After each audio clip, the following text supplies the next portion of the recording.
What's up, it's Abby and welcome back to my channel and welcome to today's video. Today is August 11th, 2022 and in 13 days I am boarding a plane in my hometown of Chattanooga, Tennessee, and I'm saying sayonara, and I'm going all the way to Copenhagen, Denmark to close the distance with my one true love, Oliver. And we are ending our long distance relationship after being long distance for 8.5 years. If you've been kind of following me my whole time and just kind of the journey, I've talked about how we've met. We met, when we were teenagers. We met when we played a Minecraft role-playing server, and then we started talking. We became the best of friends. And then we thought, hey, let's date. It was definitely more me than him. And then we met up for the first time, and that's when things really like set in. And we really became a real couple. And we kind of grew over the years. So from 2014 all the way to 2022 now, he and I have just kind of flourished and blossomed together. We've had kind of separate periods of growing up, but we've always been kind of together throughout that period in our lives. And now things are about to change, and they're big changes, and there's a lot of emotions that come with that. I thought first I would say that we're closing the distance in just a short period of time, but then I figured I'd kind of go down into my little ramble style video diary, talking about a lot of the emotions I'm going through and what's going on in my life right now. And let's get into that. As I've said, my flight is in 13 days. I fly out on August 24th. I have a flight at like 7 o'clock in the evening, and as of today, I really don't feel like it's reality. It's hard for me to feel that overwhelming sense of emotions that kind of come with going to see Oliver. It's very weird. It's like he's phrased it as we emotionally thaw right before like a trip.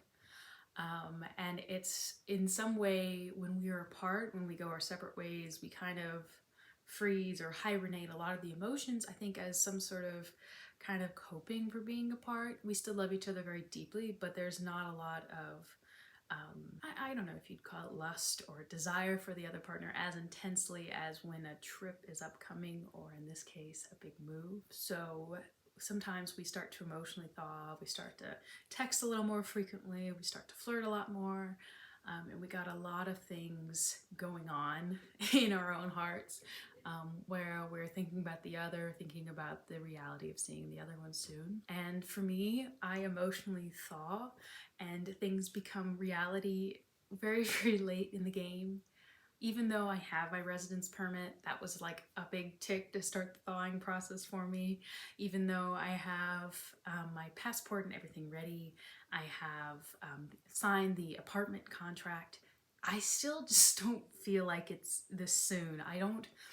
It's such a weird emotion because it just feels like a fantasy. Oliver and I have been in this state in our lives where we've grown and developed our relationship entirely separate for the entirety of our relationship, and now the dynamic is going to change, a big change. We've obviously had these periods where we go see each other for long periods of time. The longest we've ever been together was like 6 months at one time. I just spent another 3 months at the beginning of the year. And I think what's going to happen for me is when I leave the house, that's when everything is really going to feel real for me. Or maybe when my 2-week notice that I'm working out right now at my current job, once my last day kind of rolls around, I'm taking approximately like 6 days to kind of get my affairs in order. And I think that's when it's really gonna hit me. Maybe, I don't know, because I've just gotten so comfortable with what I'm doing now, and it's a big change, and it's kind of a lot to think about, and a lot of emotions are kind of all over the place. Not to mention the fact that I find it really difficult to pack right now. So I'm basically moving out of my parents' place as a kind of like a big change. I've moved out per se when I've gone to college. My first 2 years of my bachelor's, I went to a college in a different city. I wanted to get out of the house. It gave me a lot of the skills I needed to get, but I came back home. I finished my bachelor's at the local university, and I've had periods where I've gone away, but I've always come back. And in some sense, this time I'm not really going to come back. And if I do come back, it's not going to be the same extent as it was. It truly is a kind of a separation of my childhood and my adulthood and my independence, because the dynamic is just not going to be the same. And as packing goes on, it's hard because it feels very similar to when my grandmother had passed away. It sounds so dramatic when I say it feels like I'm dying. I'm not, obviously, and I don't mean to put it to that degree, but going through all these things brings up a lot of memories. I think cleaning out and minimizing things in general bring a lot of memories, but there's all these things that I have collected over the 23 years of my life that I have grown attached to. Like when I was 12, 13, 14, I had all these swim shirts with like my name on the back, all these different competitions I had. I have all these t-shirts from vacations we've had. I have like sweatshirts and clothes from my grandmother that I literally cannot wear because I am much bigger than the rest of my family. There are smaller trinkets, smaller accessories, things that just kind of build up, and it's like packing. I wanted to see if I could do it in one suitcase, but I really imagine that's going to be near impossible for me. And I really think I'm going to try to do one, even though it seems near impossible, and maybe just leave some of the stuff for my mother to bring to me when she comes to see me. But it's like this weird, I have to go through like this checklist. Right now I've kind of started packing about 2 days ago when I got like my 3-day break from my job right before my last little 5 work week. But I basically, does it fit? Does it feel good? Do I like the look? And that's like my criteria, especially for clothes. I haven't even really started like the smaller trinkets and items. I think I'm probably gonna have to end up leaving a lot of like the decor pieces here, and just come and get them later when I come back, or maybe have my mother bring it or something like that, because I can't really imagine having it's just weird. It's very hard to move anyway, but moving really brings into perspective what things you're holding on to for the sake of memories, what things you're holding on to and maybe the hopes of fitting better in the future, and what things you're holding on to just for sentiments. And it's kind of, it makes you think a lot. It makes you think about the different things and experiences you have, and it's, in some way I feel like packing has been kind of a flashback to my childhood, and I just feel all over the place. I know I'll benefit from minimizing, and I know things are just things, but it's been hard, to say the least, because I wish I could keep a lot of my things that mean something to me, even if it means I can't wear it, or it doesn't fit. I mean, there's clothes that I'm leaving in my closet that are like from when I was a baby. My mom says, no, you can't get rid of those. There's like a ballerina tutu and a cat costume, and nope, you're not allowed to get rid of those. I feel like I have some items a little bit like that, but I just can't, I don't have the space for it. And I just have to kind of keep pictures and memories that way, instead of just kind of accumulating things, because having a lot of clutter with a lot of emotional attachment kind of becomes a little bit of hoarding in some way. I think the last kind of hard thing about this big move in my life is it's really like at the end of chapter 1. Like if you were to divide your life into 4 quarters, you have your childhood, then you have maybe your young adulthood, and then you have midlife, and then you have maybe retirement. So like these 4 chunks of your life, I think really I would probably put myself as just coming to the end of childhood and starting that process of young adulthood, where I live on my own, I do my own things, I'm moving on, I'm probably gonna get married very shortly, getting started on my own, maybe in 5-10 years, maybe I'll be having a family of my own and kind of starting this process of transitioning. It's hard to, like, particularly I kind of try to use this motto of look to the future, live in the present, don't linger in the past, because I think I get caught up on not wanting to change. I think it's very much in my nature and very much in human nature just to be like exist in comfort. You know, I want to exist in, you know, a homeostasis where everything's level, everything's the same, you know, nothing changes. And it's kind of like a fake reality because everything changes and your life is always growing and changing, and it's healthy for things to be up and down, and it's just how you are. It's like how you live.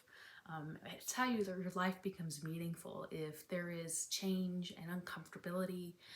And I think I have a lot of like, maybe it's the grieving, it would be a term to put it, to where I'm kind of grieving the end of the chapter. I'm lingering in some sense in the past. I want to move forward. I want to have my future, but I also feel like I wish to remain and continue and just exist as I was as a kid. But it's just time continues to flow, and if I force myself to stay in this state, it doesn't really give me much purpose on a deeper philosophical way of thinking. And it's just kind of emotional because I wish things didn't have to change. I wish, you know, I didn't necessarily have to grow up, but I know I want to grow up. I know I want to be independent. I know I want to move in with my fiance. I want to get out of Chattanooga. I want to kind of become my own me. And it's time for that. But also, I feel like Peter Pan, and I never want to grow up. And maybe that's why that's like such a good story, because in some sense, you know, you need to kind of be windy and, you know, grow up and do your own things and become your own person, because you can't be a magical little boy that flies around and never gets old, because it's not normal. It's not healthy. It's kind of binding yourself and trapping yourself. I think really being uncomfortable leads to the most accomplishments. Taking a step in the direction of like, whether you're uncomfortable to like apply to a master's program. Like, it took me an extra year to apply to a master's program because I felt very uncomfortable with the idea of what I had career aspirations. I didn't know what I wanted to do. And I just kind of wanted to continue the way I was and be comfortable, but it takes me being uncomfortable, going out of my way to make these applications go. It takes me going out of my way to make the residence permit go. It takes me doing all these steps that I am uncomfortable, that I am fresh. I've never had experience doing that before. For me to really accomplish where I'm going, you know, I want to go move in with my fiance. I want to I want to be in this master's program. I want to study in this Danish learning environment. I want the mentorship. I want the academia. And it took me being uncomfortable and really thinking out of the box to even make the steps to do it. Like, all my family, everyone's telling me I need to stay home, just stay local, do it locally, you don't need to leave. And it took me, you know, it takes being uncomfortable to become a little comfortable later, and getting used to kind of the stresses and a little bit of the anxiety that comes with doing something new. And being uncomfortable kind of gives you a lot of purpose and a lot of meaning.